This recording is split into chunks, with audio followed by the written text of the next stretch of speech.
Morristown has issued a severe thunderstorm warning for southern Loudoun County, northeastern Meigs County, northeastern McMinn County, northwestern Monroe County, southeastern Roane County, until 4:30 p.m. Eastern Daylight Time.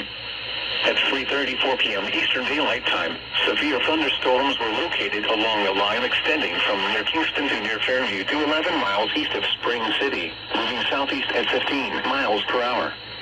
Hazard, 60 miles per hour wind gusts and quarter-size hail. Source, radar indicated. Impact, hail damage to vehicles is expected. Expect wind damage to roofs, siding, and trees. Locations impacted include Sweetwater, Loudoun, Madisonville, Nauta, Philadelphia, Paint Rock, Jellicoe Village, Murray Store, and 10 Mile. This includes Interstate 75 in Tennessee between mile markers 55 and 76. For your protection, move to an interior room on the lowest floor of a building.